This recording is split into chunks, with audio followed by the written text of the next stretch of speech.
नमस्ते विद्यार्थियों। कक्षा 8 हिंदी विषय में जो इकाई 6 है भरत, वह हमें आज समझना है। इकाई 6 भरत जो है राजा लक्ष्मण सिंह का यह पाठ है। यहाँ पर नाटक के रूप में हमें यहाँ पर दिया गया है। तो आप कोई भी एक कैरेक्टर यानी कि जो पात्र है वह आप बन सकते हैं और वह पात्र का जो संवाद है એટલે કે डायलॉग છે वह आप बोल सकते हैं। वह हम बाद में करेंगे, पहले इकाई हम समझते हैं। तो यहाँ पर पात्र दिए गए हैं। यह राजा लक्ष्मण सिंह का भरत जो है वह इस इकाई में कालिदास लिखित अभिज्ञान संकुतलम एक नाटक है। वो सुंदर नाटक है। संस्कृतनी अंदर अभिज्ञान संकुतलम करीने लखेलू है कालिदास। उसका हिंदी में अनुवाद राजा लक्ष्मण सिंह ने किया था। उन्होंने संस्कृत में लिखा था यह नाटक और राजा लक्ष्मण सिंह ने इसका हिंदी में अनुवाद किया है। अनुवाद यानी कि संस्कृत से हिंदी में लिखना। हम भी पहले गुजराती से हिंदी में अनुवाद या हिंदी का गुजराती में अनुवाद लिखते हैं, इसलिए हमें पता ही है।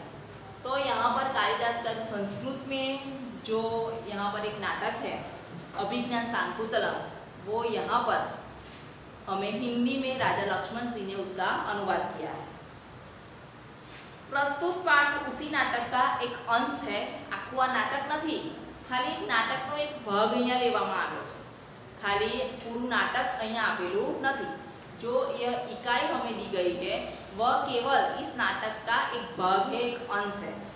ऋषि कण्व के आश्रम में शकुंतला का पुत्र भरत एक सिंह शावक के साथ खेल रहा था। शावक यानी कि सिंह का जो बच्चा होता है उसे शावक कहते हैं। सिंह शावक के साथ वह खेल रहा था। आश्रम में रहने वाली दो तपस्विनियां बालक को रोकने का प्रयत्न कर रही थी। दो तपस्विनियां है, तपस्विनी लेके तप करने वाली स्त्री जो है वह उस बालक को रोक रही है कि सिंह के शावक के साथ तू मत खेल। उसकी माँ जब सिंहन जो आ जाएगी तो तुम्हें नुकसान पहुंचाएगी, तू इसके साथ मत खेल। इस तरह से तपस्विनी जो है वो उसको उस छोटे से बालक को समझाती है।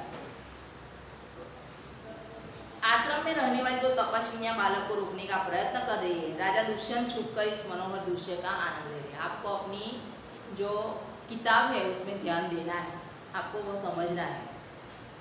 राजा दुष्यंत छुपकर इस मनोहर दृश्य का आनंद ले रहे हैं।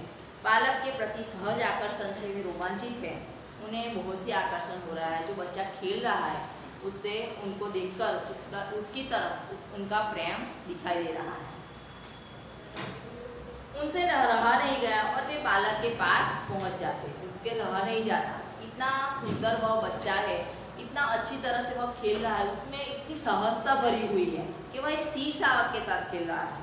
तो वह देखकर दुष्यंत जो राजा है उससे रहा नहीं जाता और उसके पास बालक के पास पहुंच जाते हैं और उसके गोद में उठाकर उसे प्यार करने लगते हैं और सोचने लगते हैं काश यह जो बच्चा है वह मेरा पुत्र होता।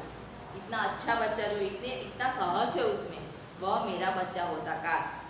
दोनों तपस्विनियां बातचीत से उन्हें पता चलता है कि ये बालक उन्हीं का पुत्र है। जब दो तपस्विनियां जो है वह आपस में बातचीत करती है तो बाद में उन्हें पता चलता है कि यह पुत्र तो उनका ही है सचमुच। तो यह जानकर वह खुशी से झूम उठते हैं, यानी कि बहुत ही खुश हो जाते हैं। तो यहाँ पर पात्र हमें दिए गए हैं। बालक भरत हमें यहाँ पर एक दिया गया है जो बालक है। तपस्विनी दो दी गई है, पहली तपस्विनी और दूसरी तपस्विनी। और राजा दुष्यंत का हमें यहाँ पर संवाद देखने को मिलेगा। तो यहाँ पर दृश्य क्या है, तो एक बालक जो है वह सिंह बच्चे को घिसटते हुए लाता है। बच्चे को पैर पकड़ते हुए उसे घिसट कर लाता है। आपके आसपास भी छोटे छोटे कुत्ते के पिल्ले होते हैं तो आप उसके साथ खेलते हो। कुछ लोग खेलते होंगे, कुछ की मम्मियाँ नहीं खेलने देती होगी। तो वह बच्चा है वह किसी कुत्ते के पिल्ले के साथ नहीं खेल रहा, वह एक सिंह के बच्चा शावक के साथ खेल रहा है, सिंह के बच्चे के साथ खेल रहा है। उसे घिसटता हुआ आगे ले आ रहा है और दो तपस्विनियां उसे रोकती हुई आती है। दो तपस्विनियां उसे कहती इसे छोड़ दे, उसकी माँ आ जाएगी तो तुझे नुकसान पहुँचाएगी। क्योंकि किसी भी माँ से यह बर्दाश्त नहीं होता कि कोई भी उसके बच्चे को दुख पहुँचाए, चाहे वह इंसान हो या यानी कि कोई मनुष्य हो या कोई प्राणी हो या कोई पक्षी हो।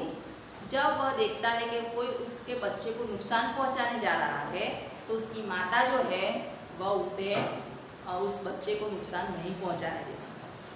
कुत्ते ने भी जब अपने पिल्ले को जन्म दिया होता है और आप जो उसके नज़दीक जाना जो वह होता तो आपको जब उसके पिल्ले को आप पकड़ते हैं तो वो भी उसके पीछे पीछे चलती है या फिर भोंक भोंक कर आपको भगा देती है। तो इस तरह से यह सिंह के बच्चे के साथ खेल रहा है तो तपस्विनी उन्हें रोक रही है कि उसे छोड़ दे। इस तरह का यहाँ पर दृश्य है। राजा दुष्यंत पेड़ की ओट से यानी कि पेड़ के पीछे से यह सब कुछ देख रहा था। बालक कहता है, अरे सिंह तू अपना मुंह खोल, मैं तेरे दांत गिनता हूँ। वो बच्चा तो छोटा था, उसे नहीं पता है, तो वह अपने ही हिसाब से खेलता जा रहा है और क्या कहता है सिंह के बच्चे को कि तू अपना मुंह खोल, मैं तेरे दांत गिनता हूँ। अपनी बाल सहज प्रकृति यहाँ पर देखने को मिलती है उस बच्चे की। पहली तपस्वी उसे कहती है, हठीले बालक तू वन के इन पशुओं को क्यों सताता है? तू क्यों सताता है इन वन के पशुओं पर? हम तो इन पशुओं को बाल बच्चों के समान रखती है, तेरा साहस बढ़ता ही जाता है। हे हठीले बालक यानी कि हे जिद्दी बालक, तू इस वन के जो प्राणी है उसे मत सता। हमने इन पशुओं को अपने बाल बच्चों के समान रखा है। सब वन में रहते हैं सब, तो वन के जो लोग हैं, वन की जो प्राणी है उसे अपने बच्चे वह समझने लगते हैं। उनकी प्रकृति से वह माफक आ जाती है। आपने कुछ मूवी में या कार्टून में देखा होगा, वो मोगली नाम का कुछ कैरेक्टर था, मोगली नाम का एक पात्र था, पता है? तो मोगली को सबके जो प्राणी है वह सबकी आवाज़ें आती हैं और सभी प्राणियों उसके साथ खेलते हैं, उसे नुकसान नहीं पहुंचाते कि भाई मनुष्य का बच्चा है तो मुझसे खा जाए या दूसरा को नुकसान पहुंचाए। जिसके साथ वह रहता है उनकी भाषा भी वह समझता है और उनके साथ वह रहता भी है और वो प्राणी भी उससे अपने बच्चे की तरह प्यार करते हैं। तो ये लोग वन में तपस्विनी या तपस्वी या कोई ऋषि रहते हैं तो वह प्राणियों से क्या हो जाते हैं, उसकी आदत सी हो जाती है, वह एक दूसरे को समझने लगते हैं। या हम लोग जंगल में जाते हैं तो हमें डर लगता है कि कहीं कहाँ से कोई जंगली प्राणी ना आ जाए और हमें नुकसान ना पहुँचे, पर वह खुद तो जंगल में ही रहते हैं, है ना, फिर भी उन्हें इस बात का डर नहीं होता क्योंकि उन्हें आदत सी हो जाती है। दुष्यंत कहता है उनकी बातें सुनकर स्वयं से तो पहली तपस्विनी का अभी संवाद चल रहा है। वह कहता है कि तेरे नाम ऋषियों ने सर्वदमन रखा है, सो ठीक ही है। वह बच्चे को ऋषियों क्या बुलाते हैं? सर्वदमन बुलाते हैं। सर्वदमन यानी कि सबका दमन करने वाला बुलाते हैं, तो वह सही है। तपस्विनी ऐसा उससे कहती है। दुष्यंत कहता है उनकी बातें सुनकर स्वयं से कहता है, हाँ क्या कारण है कि मेरा स्नेह इस बालक की ओर उमड़ा जा रहा है? पता नहीं क्यों मैं इस बालक को देखकर मेरा जो मन में जो स्नेह है, जो प्रेम है, वह उभर रहा है क्योंकि वह जो बालक है उससे मुझे बहुत ही ज़्यादा प्रेम आ रहा है। पता नहीं क्यों ऐसा हो रहा है।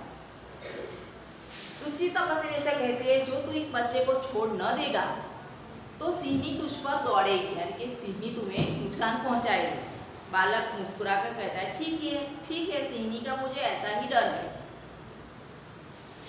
मुंह चिढ़ाता है कि कोई बात नहीं, सिंही चिढ़ाएगी ना, ज़्यादा तो कुछ नहीं करेगी, तो कोई बात नहीं, मैं सिंह के बच्चे के साथ खेल लेता हूँ। दुष्यंत आश्चर्य से कहता है, यह बालक अवश्य किसी तेजस्वी वीर का पुत्र होगा क्योंकि इतनी सहजता तो किसी वीर के पुत्र में ही होगी। इसका मुख अग्नि के समान दमक रहा है। अग्नि यानी कि मुख उसका जो मुख था वह अग्नि के समान था, चमक रहा था। पहली तपस्विनी कहती है, प्यारे बालक सिंह के बच्चे को छोड़ दे, मैं तुझे खिलौना दूँ। पहली तपस्विनी से कहती है कि तू छोड़ दे इस बालक को और इस सिंह के शावक को, मैं तुम्हें कुछ खिलौना देती हूँ। बालक हाथ पसार कर पहले खिलौना दे दो। लाओ, कहाँ है? पहले तुम खिलौना दो, मैं सिंह के शावक को छोड़ देता हूँ। दुष्यंत कहता है दूर से बालक की हथेली को देखकर, लाओ। इस तरह से क्या किया उस बच्चे ने कि लाओ मुझे खिलौना दो, मैं तुम्हें इस बच्चे को मैं छोड़ देता हूँ, लाओ मुझे खिलौना दे। इस तरह से अपना हाथ उसने हथेली जो फैलाई तो उसका उसके हाथ की हथेली को देखकर राजा दुष्यंत क्या कहता है कि आहा, इसके हाथ में चक्रवर्तियों के लक्षण है। चक्रवर्ती यानी कि सम्राट, सम्राट से हमके कोई राजा का बच्चा हो, राजा का बेटा हो, इस तरह से इसके हाथों में रेखाएं है, इतनी तेजस्विता है उसकी हथेलियों में।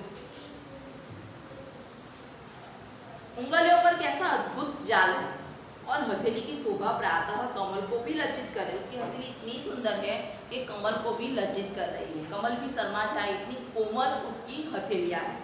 दूसरी तपस्विनी कहती है सखी सुव्रता, यह बातों से न मानेगा, यानी कि पहली तपस्विनी का नाम क्या था, सुव्रता था, इसलिए दूसरी तपस्विनी उसे बुलाकर कहती है कि सुव्रता यह बातों से न मानेगा, जा मेरी कुटिया में ऋषि कुमार के खेलने के लिए मिट्टी का मोर रखा हुआ है, उसे तुम ले आओ मेरी कुटिया में, यानी कि मेरे कमरे में। जो क्योंकि कुटिया क्यों बुलाते हैं कि वह कच्चे घास से, पत्ते से, मिट्टी से उनका घर बना हुआ होता है, लेकिन मेरी कुटिया से वहाँ पर मिट्टी का मोर रखा हुआ है, तो वह तुम उसे ले आ, तभी यह छोड़ेगा उसी के साथ। पहली तपस्विनी जाती है, कहती है मैं अभी ले आती हूँ। बालक कहता है तब तक मैं इसी सी के बच्चे के साथ खेलूंगा, जब तक तुम मुझे अपने खिलौना नहीं ला के दूंगी तब तक मैं इसी बच्चे के साथ खेलूंगा। यह कहकर तपस्विनी को और देखकर हंसता है। दुष्यंत आप ही यानी कि पोता ने आपसे कहता है कि इस सुंदर बालक से खेलने को मेरा मन कैसा ललचाता है कि इतना सुंदर बालक है, ला इसके साथ मैं खेलूँ, मैं इसको अपनी गोद में उठाऊँ। धन्य है वे मनुष्य जो अपने पुत्रों को गोद में लेकर उनके अंग की धूली से अपनी गोद मैली करते हैं। छोटे छोटे जो बच्चे होते हैं घर में जब चलते हैं अपने नंगे पाँव, तो उनके पैर जो है वह क्या हो जाते हैं, मैले गंदे हो जाते हैं, उनके पैरों पर मिट्टी धूल हो जाती है। फिर भी उसकी माता जो है, उसके पिताजी जो है, या फिर भी जो बच्चा उसको जिसे वो पसंद करता है, दादाजी है या कोई कोई पड़ोसी हो, तो वह उस बच्चे को ऐसे ही उठा लेता है। वह नहीं सोचता कि उसके पैर गंदे हैं, उसके पैर धुलवाओ। जब आप बड़े हो जाते हो तो अभी आपकी मम्मी क्या कहेगी, आप घर जाओगे तो पहले हाथ मुँह धो, पहले पैर धो। ऐसे ही आपको अपने बिस्तर पर या सोफा पर नहीं बैठने देती ना। पर वह बच्चा छोटा होता है तब इतना प्यारा होता है कि सभी लोग उसे ऐसे ही अपनी गोद में उठाने के लिए उत्सुक होता है। तो वह कहते हैं कि कैसे धन्य है वो पिताजी जिसको अपने बेटे के साथ इस तरह से खेलने का मौका मिलता है और उसके पैर की धूल से अपनी गोद को मैली करने का मौका मिलता है। और पुत्रों के मुख अकारण हंसी से खुलकर उज्जवल दांतों की शोभा दिखाते और तुतले वचन बोलते हैं। जब छोटे बच्चे होते हैं कैसे तुतले वचन बोलते हैं। तुतले वचन यानी कि यहाँ पर हमने लिखा था कि अटपटे शब्द जब बोलते हैं, अपना छोटा छोटा मुंह जब वह खोलते हैं और उनके छोटे छोटे दांत जब दिखाई देते हैं तो कितना अच्छा लगता है। इस तरह से वह अपने आप सोचता है। दूसरी तपस्या से कहती है क्यों रे ठीक, तू मेरी बात कान नहीं धरता, यानी कि तू क्यों मेरी बात नहीं मानता। इधर उधर देखकर कोई ऋषि कुमार यहाँ है। तपस्विनी इधर उधर देखती है और कहती है कि कोई ऋषि कुमार यहाँ है तो मैं उसे इस बालक को समझाने के लिए बोलूँ। तो अचानक उसकी दृष्टि दुष्यंत की ओर पड़ती है जब वह एक पेड़ के पीछे खड़ा होता है। तो कहती है वह तपस्विनी उस दुष्यंत से, हे महात्मा तुम ही आओ और कृपा करके इस बलि बालक के हाथ से सिंह के बच्चे को छुड़ाओ। यानी कृपा करके आप यहाँ पर आइए और यह बच्चा हमारी बात नहीं मान रहा है तो आप यहाँ पर आइए और इस सिंह के बच्चे को इसके हाथ से छुड़ाइए। दुष्यंत कहता है अच्छा। बालक के पास जाकर हंसकर कहता है, हे ऋषि कुमार तुमने तपोवन के विरुद्ध यह आचरण क्यों सीखा है, यानी कि तूने यह वन के विरुद्ध जो व्यवहार है वो क्यों सीखा है तुमने, जिससे तुम्हारे कुल की लाज जाती है। कुल यानी कि तुम्हारे कुल, लाज यानी कि तुम्हारी प्रतिष्ठा जाती है। यह तो कोई अच्छी बात नहीं है। बच्चे ने सिंह के बच्चे को छोड़ दिया। जब दुष्यंत ने उसे समझाया कि यह बात ठीक नहीं है कि तुम प्रकृति के इस प्राणी को, यानी कि प्रकृति के कुछ वनस्पति से तुमको नुकसान पहुंचा, तुम इस बच्चे को छोड़ दो। तो बच्चा समझ जाता है, उसकी बात मान जाता है और उसे छोड़ देता है। आज के वीडियो में हम इस इकाई को यहाँ तक पढ़ेंगे। आगे के वीडियो में हम देखेंगे कि जब जो भरत सर्वदमन जो था वह सिंह के बच्चे को छोड़ तो देता है, फिर दुष्यंत से क्या बात करता है, उनके बीच क्या बातचीत होती है वो हम आगे के वीडियो में समझेंगे।